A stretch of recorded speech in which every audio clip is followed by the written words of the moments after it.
Yes, तो सभी लोगों को पहले very very very good evening. आप सभी लोगों का ये रिवीजन बैच में बहुत बहुत स्वागत है।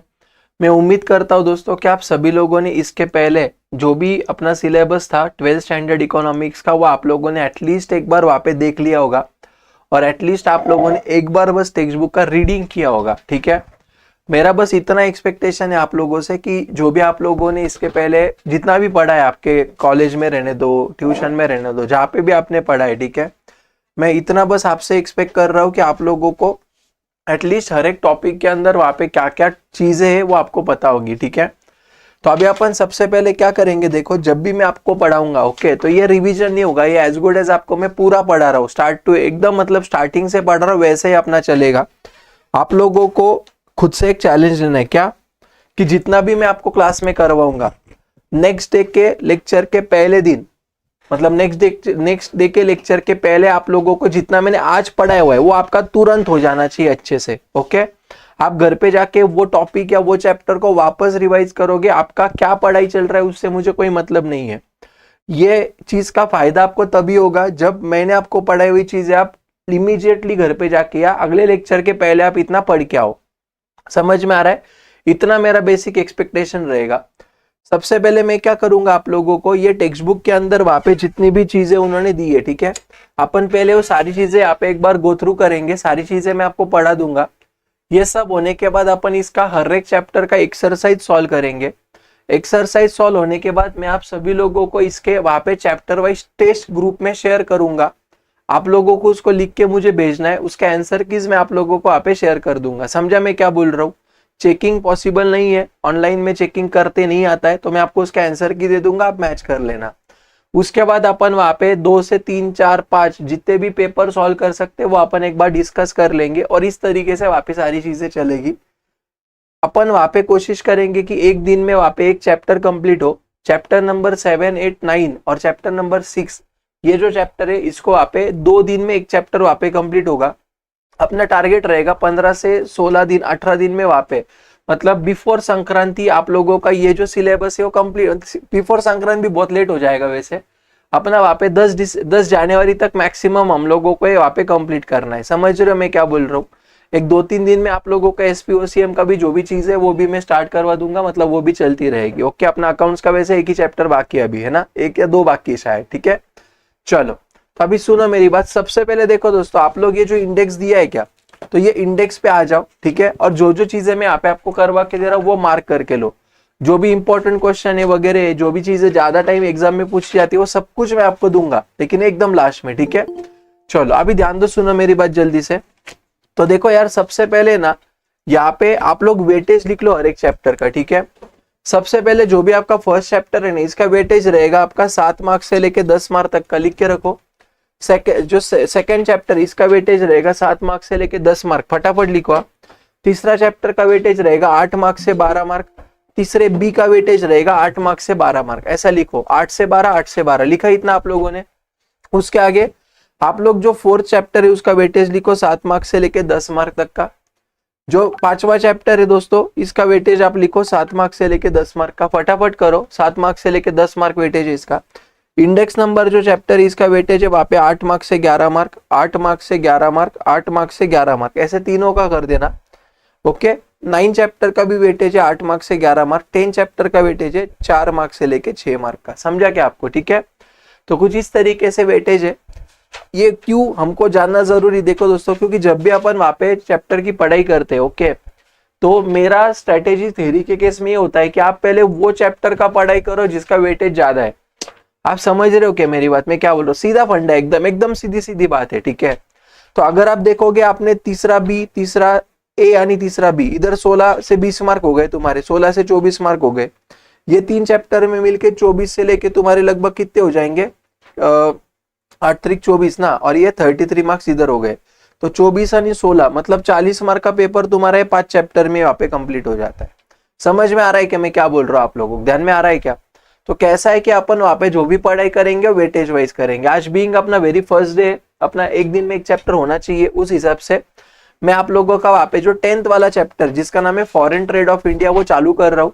अपन ने कौन सा भी चैप्टर कैसे भी लिया तो भी उसका कोई टेंशन नहीं है, सिर्फ मुझे आप लोगों को वहां पे 2nd 3rd और 4th ये जो 3 चैप्टर है और 5th चैप्टर, ये 4 चैप्टर जो है आपको मुझे लाइन से पढ़ाना पड़ेगा, उसमें ऊपर नीचे नहीं कर पाऊंगा मैं, क्योंकि ये चारों चैप्टर इंटरलिंक्ड एक दूसरे से। ठीक है, समझ में आया मैं आप लोगों को क्या बोल रहा हूँ? ओके, तो अभी अपन स्टार्ट करते, अच्छे से ध्यान देना, पूरा कॉन्सेंट्रेशन वहां पे आप लोग बनाए रखना। ठीक है, सो देखो दोस्तों, जल्दी से आप लोग आ जाओ आपके टेक्स्ट बुक के पेज नंबर 93 के ऊपर, टेक्स्ट बुक के पेज नंबर 93 के ऊपर फटाक करके आप लोग आ जाओ। चैप्टर का नाम है वहां पे अपना कौन सा, बोलो, foreign trade off India. Chapter का नाम कौन सा है मुझे यहाँ पे बोलो, फॉरेन ट्रेड ऑफ इंडिया। ये चैप्टर के ऊपर जल्दी से आप लोग फटाक करके आ जाओ। आए क्या मुझे बताओ, कोशिश करो वीडियो ऑन रखने की। वीडियो ऑन रखोगे तो आपका ध्यान मेरे पास बना रहेगा, ऑन नहीं रखोगे तो ध्यान नहीं बनेगा। ठीक है, चलो अभी मैं आपको है ना कुछ बातें बोलूंगा, आप सिर्फ सुनते जाना। ठीक है, और फिर घर पे जाके एक बार उसको गो थ्रू कर लेना, आपको पता चलेगा कि हाँ यार सर ने जो बोला ना वही उसमें लिखा हुआ है। समझा क्या? अभी देखो कैसा था दोस्तों कि 1947 जो साल था, जिस 15 अगस्त 1947 को अपना जो इंडिया है वो इंडिपेंडेंट हुआ, उसके पहले वहां पे अपने कंट्री के ऊपर जो ब्रिटिशर्स लोग थे उनका क्या चलता था मुझे बोलो, राज चलता था। ठीक है, समझा क्या? तो ब्रिटिशर्स लोगों ने इंडिया को एज अ कॉलोनी करके कंसिडर किया। कॉलोनी मतलब क्या, सोसाइटी। आप समझ रहे हो मैं क्या बोल रहा हूँ? और फिर वो सोसाइटी में वो हमारे राजे थे और हम उनके गुलाम थे, इस तरीके से वहां पे काम चलता था। अभी 1947 के पहले मतलब इंडिया तो अपना इंडिपेंडेंट हुआ 1947 में, और ब्रिटिश लोगों ने अपने यहाँ पे जो राज किया वो लगभग 100 ईयर से ज्यादा राज किया है ना। तो अपन बोल सकते हो यहाँ पे, समझो फॉर एग्जाम्पल 1830 1835 के आगे उन्होंने अपने यहाँ पे राज करना चालू कर दिया। ठीक है, 110 ईयर वहां पे अपन पकड़ लेते हैं। तो 1830 1835 के पहले अपने इंडिया को वहां पे सोने की चिड़िया बोली जाती थी, बराबर। तो कैसा था कि अपने इंडिया में वहां पे ना कुछ जो चीजें, जैसे हैंडीक्राफ्ट, कोई गुड्स है, हैंडीक्राफ्ट गुड्स समझता है, जो हाथ से बनाई हुई चीजें होती है। देखो अपने यहाँ पे ना पहले के टाइम पे जो राजा महाराजा लोग हुआ करते थे, तो उनके देखो अलग अलग शॉल पहनते थे, वो सारी चीजें पहनते थे, बराबर है क्या?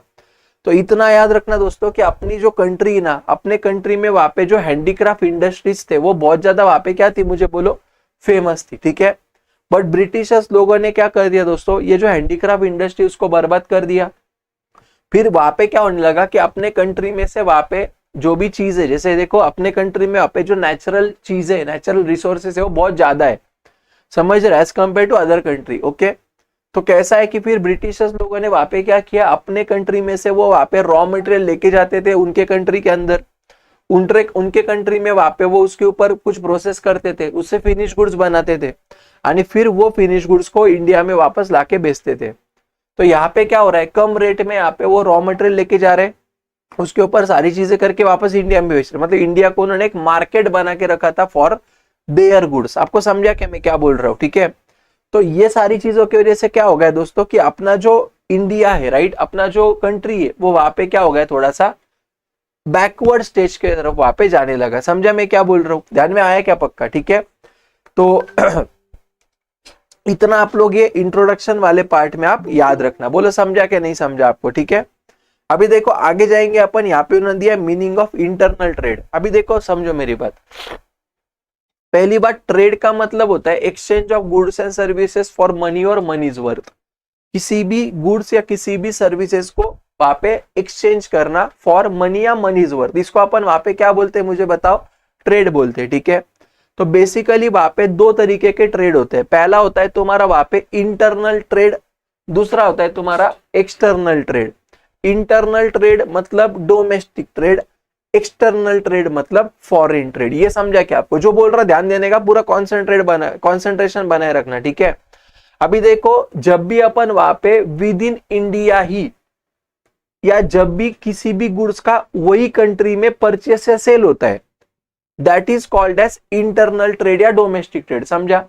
जब भी किसी भी कंट्री के गुड्स या सर्विसेज उनके कंट्री के बाउंड्रीज को क्रॉस नहीं करते हैं, उसको अपन वहां पे क्या बोलते हैं? इंटरनल ट्रेड या डोमेस्टिक ट्रेड वहां पे बोलते हैं। समझा? जैसे मान लो फॉर एग्जांपल मैं वहां पे क्या कर रहा हूं, अहमदाबाद से गुड्स ले रहा हूं, पुणे में बेच रहा हूं। Ahmedabad is located in Gujarat and Pune is located in Maharashtra. So both this transaction is occurring in Maharashtra only या इन इंडिया ओनली। ओके, तो यहाँ पे क्या दो कंट्री इन्वॉल्व है क्या मुझे बताओ? नहीं। तो that is called as internal trade. इतना बेसिक याद रखो, जो भी ट्रेड ये एक ही कंट्री के अंदर हो रहा है दैट इज इंटरनल ट्रेड या domestic trade. The trade in which more than one country is involve is called as external trade या फॉरेन ट्रेड। समझा मैंने आपको क्या बोला? The trade in which more than one countries are involve is called as what? Foreign trade. समझा क्या? देखो वही बोला है, foreign trade is nothing but the trade between the different countries of the world. ठीक है, याद रखना, foreign trade is also called as external trade और इंटरनेशनल ट्रेड। हाईलाइट करते चलो, foreign trade is also called as external trade और international trade. ठीक है, यहां तक क्लियर है? पक्का क्रिस समझ में आ रहा है? ओके, नेक्स्ट अभी देखो समझो, यहाँ पे ना उन्होंने एक बोला है वॉसरमैन एंड हल्टमैन करके एक इकोनॉमिस्ट है, वो क्या बोल रहा है? इंटरनल ट्रेड, इंटरनेशनल ट्रेड मतलब क्या? Trade between the residents of the different countries. समझ में आ रहा है क्या? अगर दो कंट्री में हो रहा है तो दो कंट्री के लोगों के बीच में हो रहा है ना वो, तो trade between the different countries का resident is called as what? Foreign trade. ठीक है, अभी देखो फॉरेन ट्रेड जो है ना उसके वहां पे टाइप्स है, समझ लो। पहला होता है तुम्हारा इंपोर्ट ट्रेड, दूसरा होता है तुम्हारा एक्सपोर्ट ट्रेड और तीसरा होता है तुम्हारा एंट्री पोर्ट ट्रेड। कौन सा बोलो? इंपोर्ट ट्रेड, एक्सपोर्ट ट्रेड आणि entry port trade. Import trade मतलब क्या? Whenever we are importing any goods और services from outside country is called as what? Import trade. जब भी किसी दूसरे कंट्री के पास से मैं मेरी कंट्री के अंदर आइदर गुड्स या सर्विसेज को ला रहा हूं, उसको मैं वहां पे क्या बोलूंगा? बोलो, इंपोर्ट ट्रेड बोलूंगा। इंपोर्ट ट्रेड जब भी होता है तो क्या होता है? वहां पे inflow of goods and services होता है, गुड्स आएगा, सर्विसेज आएंगे। समझा क्या? दूसरा होता है एक्सपोर्ट ट्रेड। जा रहा है दिमाग में? कोई भी कंसेप्ट नहीं समझा तुरंत पूछ लेना, ठीक है? आपको बस गो थ्रू करना है घर पे जाके। एक्सपोर्ट ट्रेड मतलब क्या? कि जब भी मैं मेरे कंट्री में से किसी दूसरे कंट्री में आइदर गुड्स या सर्विसेज को बेच रहा हूं या मेरे पास से गुड्स एंड सर्विसेज जा रहे हैं, that is called as what? Export trade. उसको अपन वहां पे क्या बोलते हैं? बोलो, एक्सपोर्ट ट्रेड बोलते हैं। समझा क्या? तीसरा होता है वहां पे तुम्हारा एंट्री पोर्ट ट्रेड। मतलब क्या? देखो, entry port trade is that trade in which more than two countries are involve. मतलब क्या? समझो, जैसे फॉर एग्जांपल मैं जापान से कोई गुड्स ले रहा हूं, उस पे मेरी ब्रांडिंग करके जर्मनी में बेच रहा हूं, तो यहाँ पे क्या हो रहा है? Entry port trade is that trade in which one country is taking in या one country is making purchases from other country and selling to third country. समझा मैं क्या बोल रहा हूँ? That concept is called as what? Entry port trade. समझ में आ रहा है कि मैं क्या बोल रहा हूँ? ठीक है, अच्छा यहां तक जितना भी मेरा डिस्कशन हुआ, यहां तक कोई दिक्कत है क्या? मुझे बताओ जल्दी से, फटाफट बोलने का एकदम, कोई दिक्कत? नेक्स्ट देखो, रोल ऑफ फॉरेन ट्रेड। अभी देखो दोस्तों ध्यान देना, मुझे आप लोग एक बात बोलो कि स्टार्टिंग के टाइम पे जो भी अपना वहां पे ट्रेड होता था, ठीक है, या जो भी अपने काम होते थे, बराबर है क्या?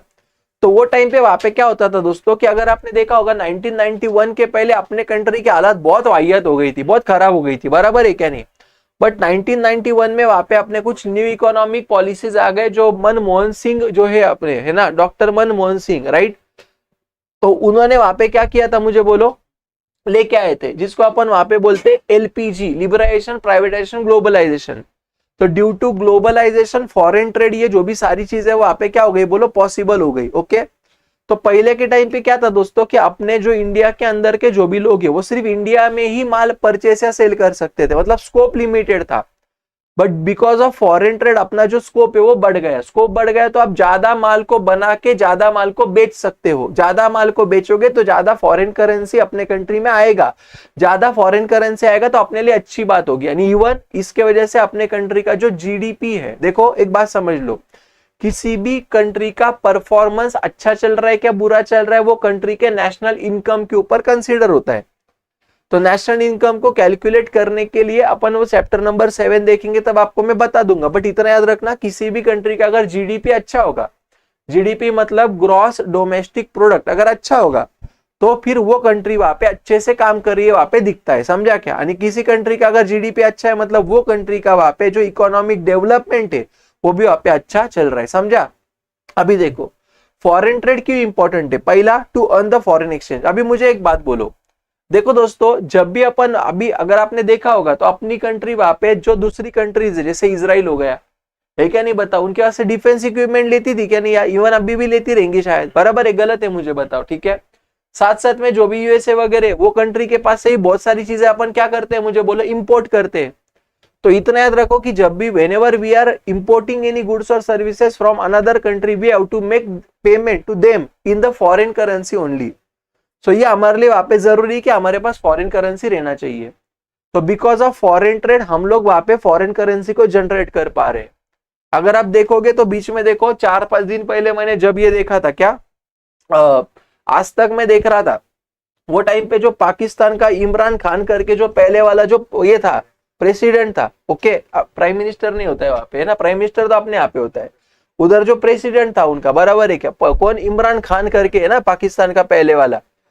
तो उन्होंने वहां पे कुछ वो चल रहा था, तो वहां पे एक नवाज क्या नाम है उसका, नवाज शरीफ नाम है, ठीक है, समझ रहे हो ना आप लोग। तो वो 3-4 दिन पहले वहां पे बोल रहा था कि यार पहले तो इनके पास वहां पे कुछ भी रिजर्व नहीं था, लेकिन आज वो बोलता है कि अपने पास $600 बिलियन का फॉरेक्स एक्सचेंज रिजर्व अपने पास मौजूद है। किसके पास? इंडिया के पास। मतलब आप समझ रहे हो कितनी अच्छी बात है, ध्यान में आ रहा है क्या? क्योंकि जो बड़े बड़े काम होंगे सिर्फ उसके लिए रिजर्व लगेगा, तो ये फॉरेन ट्रेड की वजह से पॉसिबल है। पहला समझा?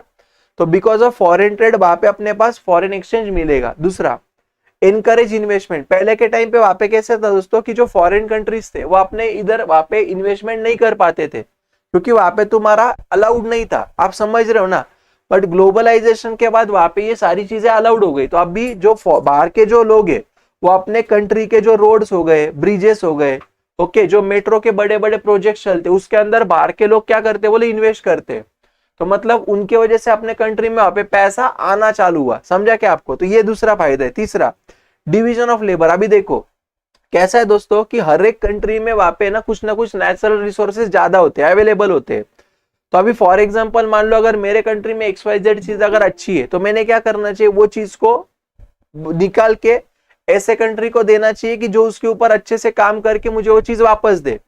तो कैसा होता है कि ग्लोबलाइजेशन की वजह से वहां पे ना क्या हुआ कि जो लेबर्स है, जैसे मान लो फॉर एग्जांपल जर्मनी में वहां पे टेक्नोलॉजी बड़ी अच्छी है, यस और नो। जापान में वहां पे टेक्नोलॉजी कंपेयर टू इंडिया अच्छी है। सही क्या गलत है मेरी बात, मुझे बताओ, ठीक है।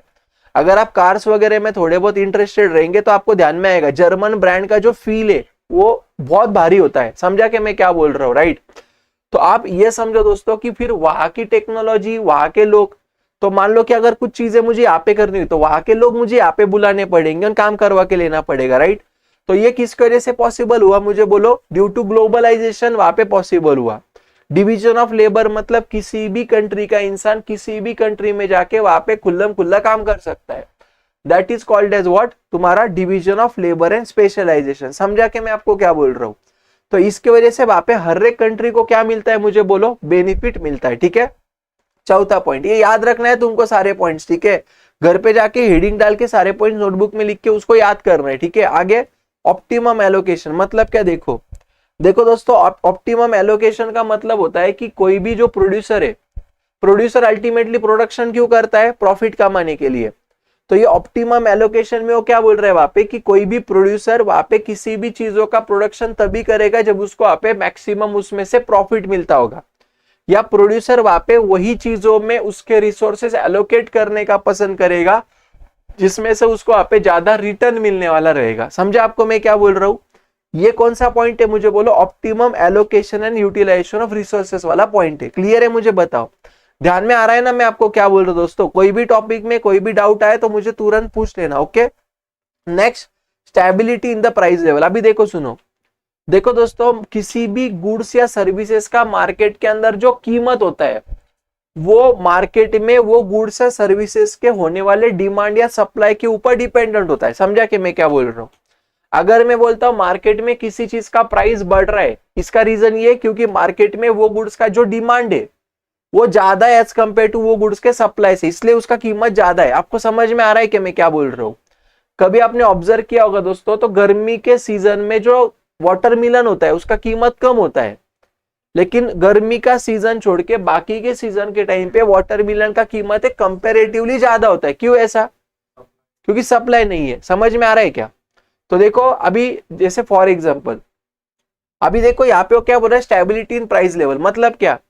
देखो जब भी अपन वहां पे फॉरेन ट्रेड कर रहे हैं ना, तो फॉरेन ट्रेड की वजह से वहां पे अपन इजीली किसी भी कंट्री से, अगर अपने कंट्री में गुड्स कम गिरे तो अपन दूसरे कंट्री से ले सकते, यानी अगर मान लो कि अगर अपने कंट्री में वहां पे गुड्स ज्यादा है तो अपन दूसरे कंट्री में दे सकते।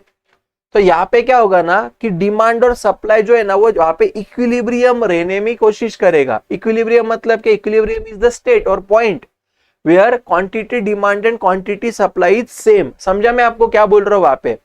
तो अगर वहां पे डिमांड एंड सप्लाई अगर दोनों वहां पे सेम होगा दोस्तों, तो वो केस में अपना जो प्राइस है वो क्या रहेगा, मुझे वहां पे बोलो, मेंटेन रहेगा। अपना प्राइस वहां पे क्या रहेगा बच्चों, मुझे बताओ, मेंटेन रहेगा। समझा मैं आप लोगों को वहां पे क्या बोल रहा हूँ? ठीक है, आई होप आप लोगों को मैं जो भी यहाँ पे समझा रहा हूँ वो आप लोगों को समझ में आता होगा। ठीक है, तो फॉरेन ट्रेड की वजह से अपने किसी भी गुड्स के प्राइस स्टेबल रहने में हम लोगों को यहाँ पे क्या होती, बोलो, मदद मिलती, इन्फ्लेशन डिफ्लेशन नहीं होता है।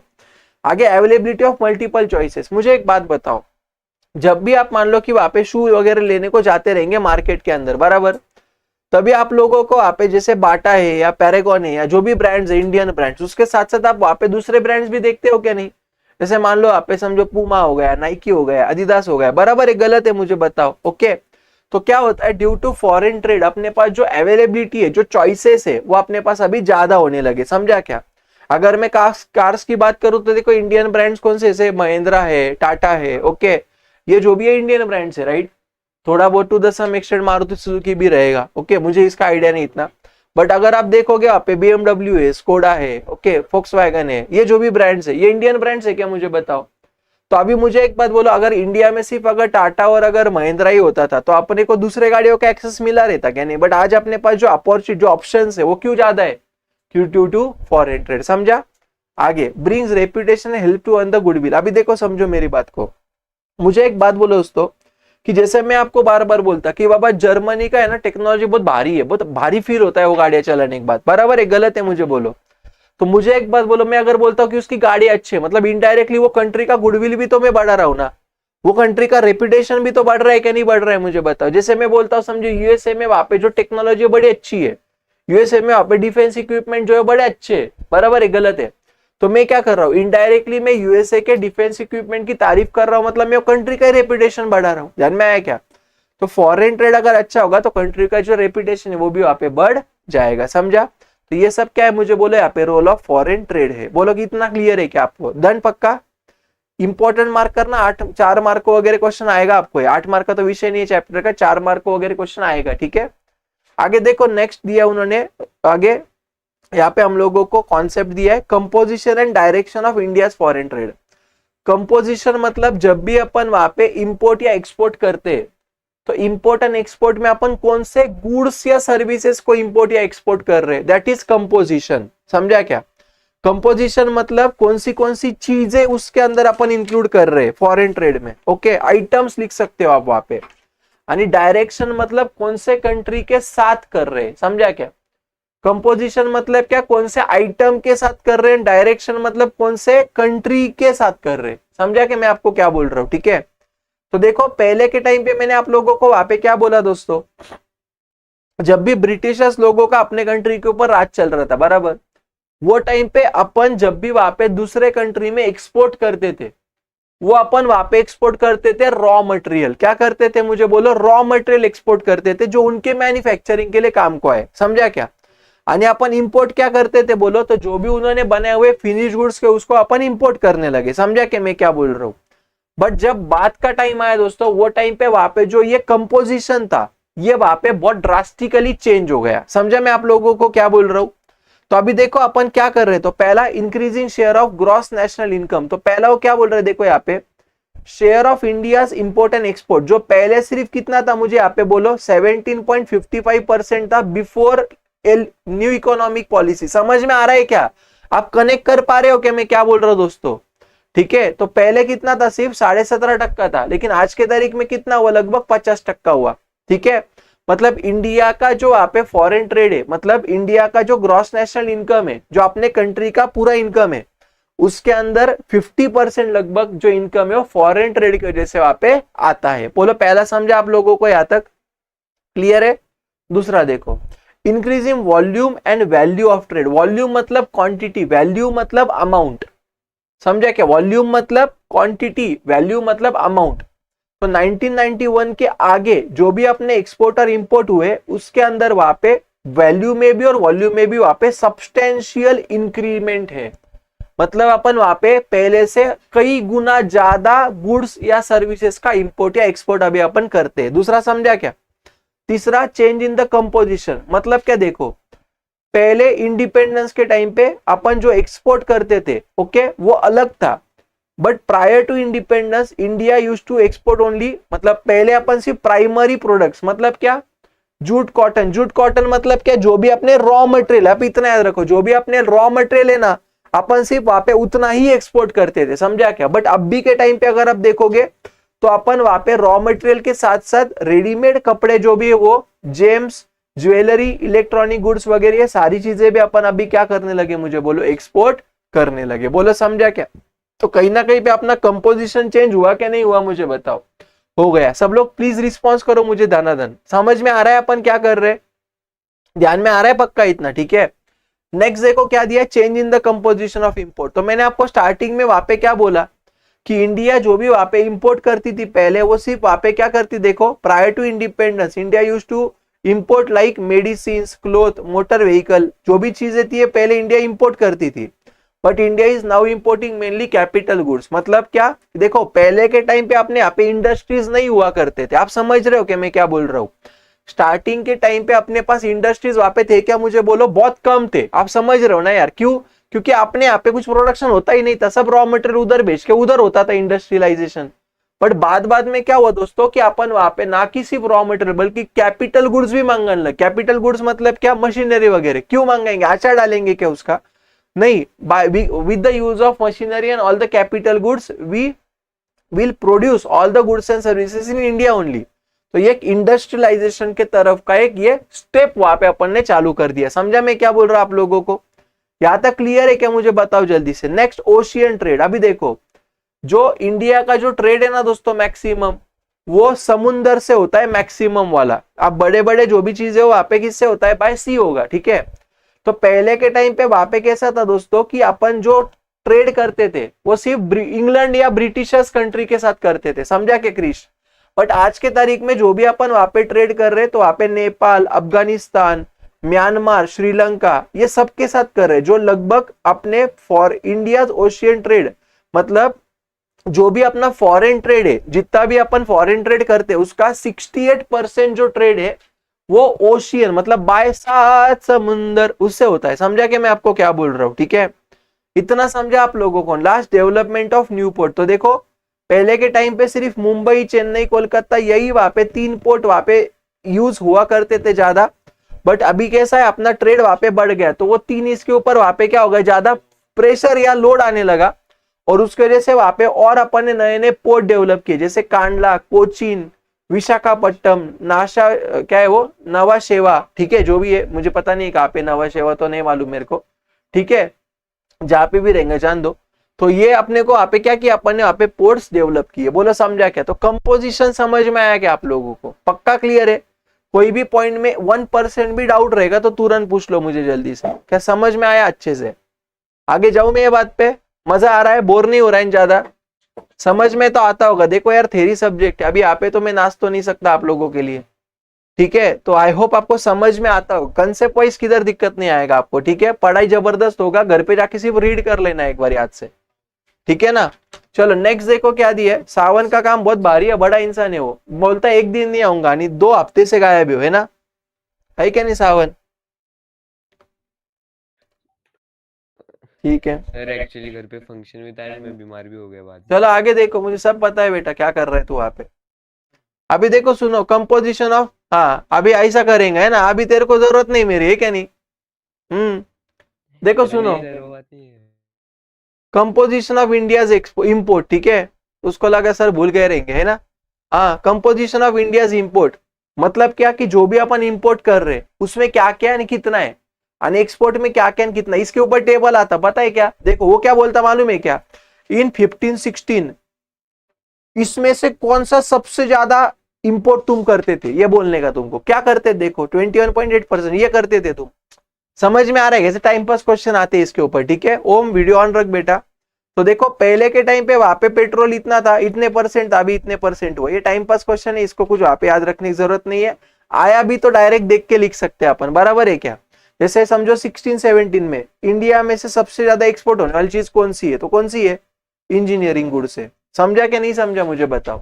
ऐसे आपको वहां पे पहचान के लिखना है। आएगा क्या, नहीं आएगा, नहीं आया तो छोड़ दो फिर बेटा, ठीक है, चाय की टपरी डाल दो अपना, ओके, डॉली की टपरी के बाजू में चाय की टपरी डाल देना आप लोग, ठीक है ना। चलो नेक्स्ट देखो जल्दी से फटाफट। अभी आगे दिया उन्होंने direction of India foreign trade, ठीक है। डायरेक्शन मतलब क्या दोस्तों, किधर किधर से ले रहे लेन, किधर किधर दे रहे ले, समझा क्या मैं आपको क्या बोल रहा हूँ अनुष्का दीदी, ओके। अभी ध्यान दो, तो पहले अपन वहां पे क्या करते थे, सिर्फ बोलो ब्रिटिशर्स लोगों के साथ अपन ट्रांजेक्शन करते थे, क्या हुआ, direction of India foreign trade जो है ना, उसमें अपन वहां पे पहले क्या करते थे मुझे बोलो। देखो उन्होंने वही लिखा है, means country to which India export आणि from which import goods and services. मैं जो बोलूंगा एकदम बराबर बोलूंगा, कुछ टेंशन लेने की जरूरत नहीं आपको, ठीक है। तो देखो direction consist of destination, destination मतलब कहां से लेने का, कहां पे देने का। तो पहले के टाइम पे आप सिर्फ किसके साथ होता था, आपका ब्रिटेन कंट्री, समझा क्या, ब्रिटिशर्स लोगों के साथ। बट अब भी यूए के साथ भी कर रहे, यूके के साथ भी कर रहे, जर्मनी जापान सब जगह पे छा रहा है इंडिया, मुझे बताओ यस और नो। तो ये एक्सप्लोजर मिल गया कि नहीं मिल गया, मुझे बोले यहाँ पे मिल गया, ठीक है। अभी देखो डायरेक्शन में, अभी ना इसके लॉन्ग फॉर्म तुमको कभी कभी पूछते हैं भला के एग्जाम में, ठीक है। ओपीई ओईसीडी मतलब क्या, ओपेक मतलब क्या। तो एक काम करो आप वहां पे लिख के रखो दोस्तों, मतलब क्या होगा, शायद आपको ये पूछा तो लिखते आएगा, ठीक है। ओईसीडी का वहां पे लिखो, organisation for economic corporation for development, organisation for economic corporation for development, organisation for economic corporation for development. याद रखना दो तीन लॉन्ग फॉर्म, ठीक है, पूछते हैं कभी कभी, मस्ती रहेंगे उनको तो, ठीक है ना, कुछ नहीं कर सकते अपन।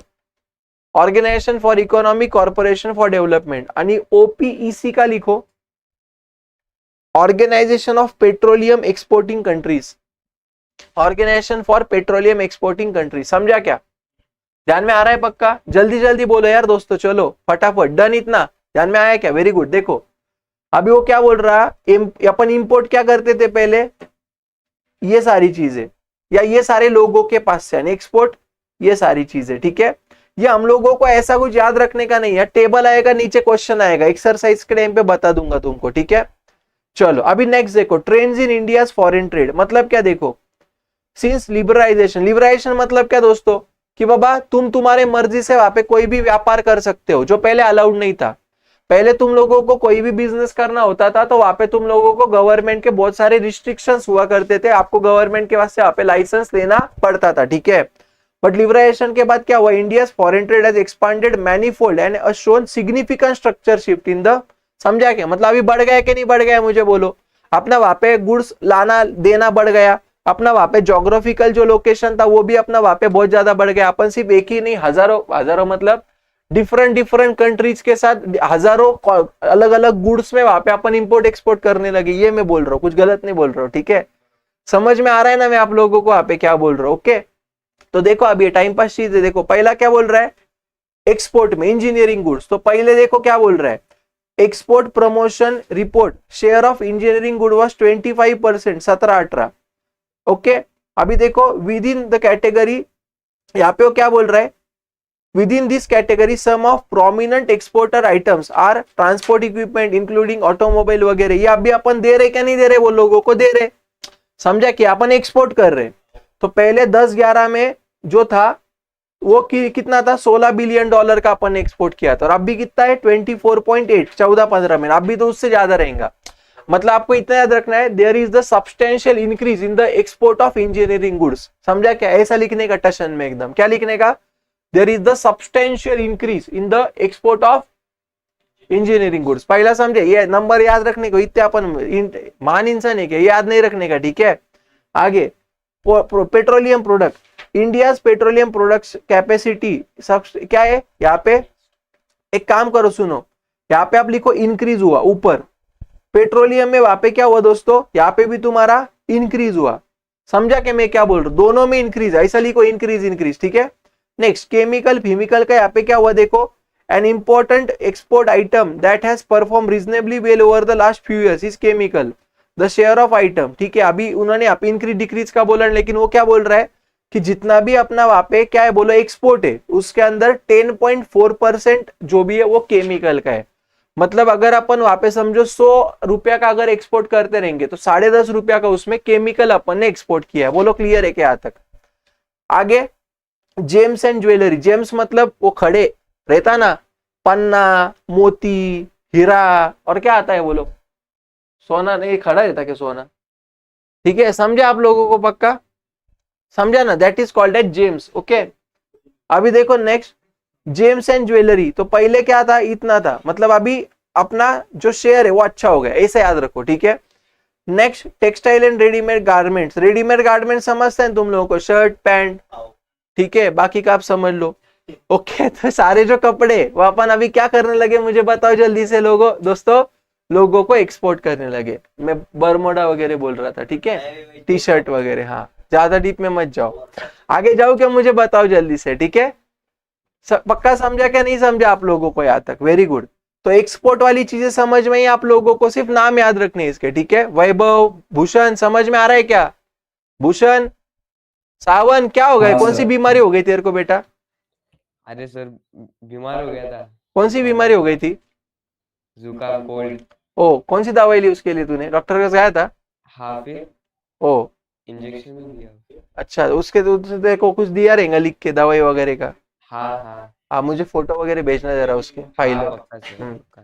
चलो आगे देखो जल्दी से, ट्रेंड्स इन इंपोर्ट। अभी पेट्रोल देखो, पेट्रोल तो पहले अपन वहां पे 27% इंपोर्ट करते थे ना, अब भी कितना कर रहे हैं? 31, मतलब बढ़ा पेट्रोल का वहां पे इंपोर्ट बढ़ गया है क्या? ज्यादा आग लगने लगी अपने आप पे, ज्यादा पेट्रोल लगता है अभी।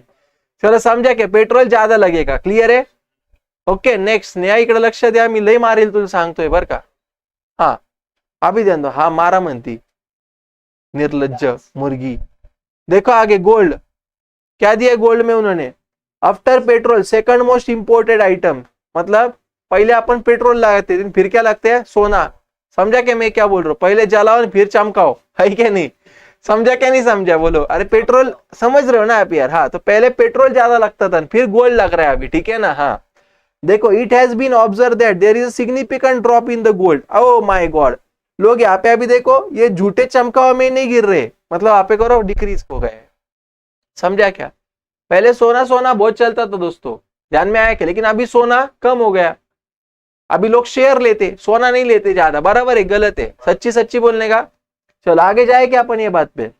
This was primarily due to fall in the international gold prices. Oh various point. देखो पहले क्या होता है दोस्तों कि सोने का है ना ज्यादा वैल्यू होता था, मतलब किसी भी कंट्री के पास स्टॉक ज्यादा रहेगा तो अच्छी बात, लेकिन अभी मार्केट में इसकी इज्जत ही नहीं, तो रख के संभाल के मतलब है क्या? मुझे बताओ. वैसी बात. Next, fertiliser. पहले 4.5% था, अभी 1.5% ही है. क्यों? क्योंकि अपन खुद बनाने लगे ना, अभी सक्षम हो गए ना बाबा. अपन खुद बनाएंगे अभी फर्टिलाइजर, बाहर के पास से काय को लेंगे? मुझे बताओ. समझा कि मैं क्या बोल रहा हूँ? Okay, next, iron and steel. पहले 4.9 था, अभी 2.1 हुआ. अरे बाबा टाटा स्टील देखो कैसा मस्त चल रहा है एकदम. JSW स्टील है क्या नहीं? बताओ. हिंदुस्तान कॉपर देखा होगा आप लोगों ने, कुछ चीजें है ना? तो देखो समझो मेरी बात को, ये तो यहाँ पे भी क्या हो गया? डिक्रीज हो गया. देखो अपनी कंट्री बड़ी अच्छी है, सिर्फ पेट्रोल के खान नहीं है, तो वो भी नहीं लिया रहता अपन ने. बराबर है? गलत है? तो पेट्रोल सिर्फ बढ़ाने लगे, बाकी सब कम कर दिया. गोल्ड कम, फर्टिलाइजर कम, आयरन एंड स्टील कम. बोलो समझा कितना? आज रोना एक तेरे को. शांत बैठ. आगे देखो, concept of balance of payment and balance of trade. ठीक है, अभी देखो ध्यान दो. देखो अपनी कंट्री दूसरे किसी भी कंट्री के साथ जो भी ट्रांजैक्शन करती है उसका सिस्टमेटिक रिकॉर्ड रखना, that is called as balance of payment. क्या बोला मैंने? Balance of payment is nothing but the systematic record of all the international economic transaction which our country has made with the another country. बोलो समझा क्या?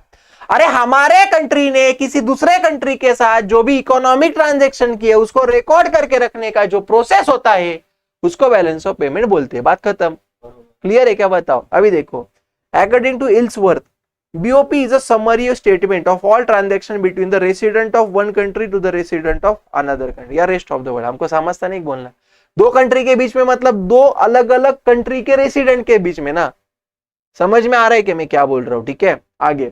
According to Walter, ये time pass चीज है, आप सिर्फ ये पहले ये इतना याद रखो. ठीक है, आगे का उड़ा देना आप लोग. ये कट कर दिया तो भी चलेगा, ठीक है, लेकिन पढ़ा देता हूं वापस, बोलेंगे पैसे लिए पढ़ा है नहीं. देखो, the balance of payment of a country systematic record of all economic, मतलब क्या रे? Monetary transaction. समझा क्या? जैसे फॉर एग्जांपल हार्दिक के गर्लफ्रेंड ने स्विट्जरलैंड से उसके लिए वहां पे एक मान लो डायमंड भेज दिया, तो ये इकोनॉमिक नहीं हुआ. प्यार में की हुई चीजें इकोनॉमिक नहीं होती बेटा. प्यार में की हुई चीजें पैसे में नहीं तोली जा सकती. सही क्या गलत है? ध्यान में आ रहा है ना अनुष्का दीदी? हाँ, कंसेप्ट बराबर रिलेट हो रहा है तेरे को, है ना? दौड़ में गाड़ियां चल रही क्या नहीं ठीक ठाक? दौड़ की तू देखा ही क्या, इतने दिनों बाद आके मुझे याद रहता सब। देखो समझो मेरी बात, ध्यान दो। अभी देखो इतना याद रखना आप लोग, सुनो मेरी बात। तो अपने कंट्री ने किसी दूसरे कंट्री के साथ पूरे साल भर में जो भी ट्रांजैक्शन के उसको सिस्टमेटिकली रिकॉर्ड करना। तो देखो completed between its resident and rest of the world during the, अभी ईयर मतलब कौन सा ईयर रहेगा? Accounting year. कैलेंडर ईयर का थोड़ी ना अपन देखते हैं यहाँ पे, जो भी करेंगे कैसे करेंगे? अकाउंटिंग ईयर के हिसाब से। From the above, it is clear that the value of exchange of goods and services among the citizen, businessman, firm, government, सभी चाहेंगे ना दोस्तों। मैं कंट्री बोल रहा तो कंट्री के लोग भी आएंगे ना, कंट्री बोल रहा तो कंट्री गवर्नमेंट भी आएंगे ना, कंट्री बोल रहा कंट्री बिजनेस भी आएगा कि नहीं आएगा? बिना काम का पानी लगा रहे। देखो समझा कि नहीं समझा मुझे बताओ। तो बैलेंस ऑफ पेमेंट समझा। नेक्स्ट देखो बैलेंस ऑफ ट्रेड। अभी ट्रेड मतलब क्या? देखो balance of trade is nothing but the difference between export minus import. Export minus import. Export आणि इंपोर्ट किसका हो सकता? गुड्स का भी हो सकता, सर्विस का भी हो सकता। अरे गुड्स का भी हो सकता, सर्विस का भी हो सकता। तो balance of trade is nothing but the difference between export of goods and services minus import of goods and services. देखो पेमेंट की जब बात आती है तो रिकॉर्ड सिस्टमैटिक होना चाहिए, और ट्रेड की जब बात आती है तो एक्सपोर्ट एंड इंपोर्ट का डिफरेंस होना चाहिए। ऐसा याद रखो, जब किसी को पेमेंट देना है तो रिकॉर्ड देख के पेमेंट देंगे। तो balance of payment is nothing but the systematic record of all the economic transaction done by our country with the rest of the world during an financial year. खत्म, बात खत्म। समझा क्या? अरे स्नेहा, आणि balance of trade is nothing but the difference between export and import of goods and services. खत्म। समझा क्या? अभी देखो सुनो, अभी ना मान लो अगर अपना एक्सपोर्ट ज्यादा है और इंपोर्ट कम है, तो अपने पास पैसा आएगा ज्यादा, जाएगा कम। तो इसको अपन बोलेंगे बैलेंस, इसको अपन बोलेंगे यहाँ पे ट्रेड सरप्लस। क्या बोलेंगे? Trade surplus. Whenever our export is more than import, trade surplus. अगर एक्सपोर्ट और इंपोर्ट सेम है तो क्या बोलते हैं इसको? क्या बोलते नहीं पता, इक्वल। ठीक है। और जब भी अपना इंपोर्ट ज्यादा है एक्सपोर्ट कम है तो ट्रेड डेफिसिट। समझा क्या? ट्रेड सरप्लस मतलब क्या? ये शॉर्ट नोट, इसके ऊपर तुमको डिफरेंस आता भला क्या? Right the difference between BOP and BOT, right the short note on the BOT BOP. समझा क्या मैं क्या बोल रहा हूं? ये बहुत इंपॉर्टेंट है। तो देखो when export value is more than import value is called as trade surplus, आणि अगर इंपोर्ट ज्यादा रहेगा तो ट्रेड डेफिसिट। तो इसमें तुम्हारे विजिबल गुड्स मतलब क्या? गुड्स, आणि इनविजिबल गुड्स मतलब क्या? सर्विसेज। वहां पे लिख के रखो। ठीक है दोस्तों, समझा क्या नहीं समझा? इस तरीके से चैप्टर डन। क्या था इसमें मुझे बताओ, पक्का समझ में आया कि नहीं आया? मजा आया कि नहीं आया दोस्तों? चलो एक क्वेश्चन करते, ध्यान देना। तुमको बोला था ना टाइम पास आएगा। देखो ओईसीडी पहला question, which organisation has least share, कम शेयर है 15-16, 15-16 कम शेयर है इंपोर्ट में, तो कौन सा है? Eastern Europe. खत्म, आंसर आया। समझा कैसा आएगा आपको? क्लियर है क्या? दूसरा, विच ऑर्गेनाइजेशन मैक्सिमम शेयर, ये ओईसीडी। क्लियर है? लेकिन 1991 बोल रहा वो। चलो लकीली यही आंसर है उसका। समझा क्या?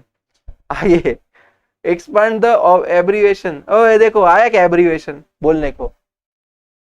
समझा ना? याद रखना। ये क्या आएगा तुम्हारा? ओ इसका बोलो वाला, organisation for economic corporation development, organisation for economic corporation for development. आणि ओपेक का petroleum export, organisation of petroleum exporting countries. ये इधर इज्जत मत गलाना मेरी, बोल रहा हूं मैं। ये दो चीजें जो है ये बहुत इंपॉर्टेंट है, याद रखना, रट लेना पूरा। मैं बोल रहा हूँ पूरा इकोनॉमिक्स भूल गए तो भी चलेगा, दो इसके लॉन्ग फॉर्म याद रख के जाना। समझा ना मैं क्या बोल रहा हूँ? ठीक है। नेक्स्ट, मजाक कर रहा था मैं। State your opinion, right direction of import from, okay. तो क्या बोल रहा है? डायरेक्शन ऑफ इंडियाज इंपोर्ट इधर से इधर तक क्या हुआ बाबा, ये बोल रहा है वो। तो ओवरऑल देखो ना, देखो यहाँ पे कम हुआ, ओके, यहाँ पे कम हुआ, यहाँ पे बढ़ा, यहाँ पे बढ़ा, यहाँ पे बढ़ा।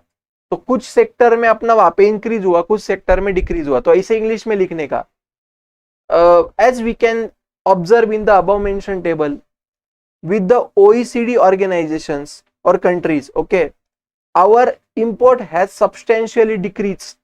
समझा कि मैं क्या बोला? ऐसा लिखने का इंग्लिश में, वहां पे आएगा कि नहीं आएगा? बस दैट इज ऑब्जर्वेशन। आगे हाउ मच % इंक्रीज, ये तुम्हारा होमवर्क। चलो जमेगा कि नहीं जमेगा दोस्तों? तो मैं क्या करूंगा सुनो, मैं तुमको पहले ना सारे चैप्टर ऐसे रपारप पढ़ा देता खटाखट एकदम, फिर अपन हर एक चैप्टर के एक्सरसाइज देख लेंगे साथ में, फिर अपन इसके पेपर वगैरह देख लेंगे, चलेगा? तो मजा आया कि नहीं आया मुझे बताओ। 4 मार्क्स से 6 मार्क्स तुम्हारे फिक्स हो जाएंगे। घर पे जाके तुरंत क्या करने का आप भी बोलो, ये चैप्टर को खटक करके कंप्लीट कर देने का, पॉइंट्स को नोटबुक में लिख लेने का, ये चैप्टर को वापस करने की जरूरत नहीं होनी चाहिए। समझा? के कंसेप्ट क्लियर है क्या मुझे बताओ यार, क्या नहीं है? कल अपन वहां पे पढ़ेंगे चैप्टर नंबर 2 यूटिलिटी एनालिसिस। समझा? इजी चैप्टर को पहले उड़ाऊंगा, डिफिकल्ट चैप्टर को बाद में लेके जाएंगे। इजी मतलब मार्क वाइज नहीं कर रहा हूं मैं, इजी मतलब जो समझाने में समझने में आसान है। ध्यान में आ रहा है कि मैं क्या बोल रहा हूं? सावन हुआ बेटा, 45 मिनट में चैप्टर डन, खत्म। पक्का समझ में आ रहा है ना आप लोगों को? चलो थैंक यू सो मच। बाकी की जो भी चीजें कल पढ़ेंगे, कल का टाइमिंग ग्रुप में आपको पहले मिल जाएगा। Okay, tata bye bye, good night. Sir इसकी रिकॉर्डिंग अपलोड करेगा? हाँ करता बेटा, रिकॉर्डिंग कर देता अपलोड। हाँ हाँ सर, चलो करो मीटिंग एंड कर देता रे बाबा।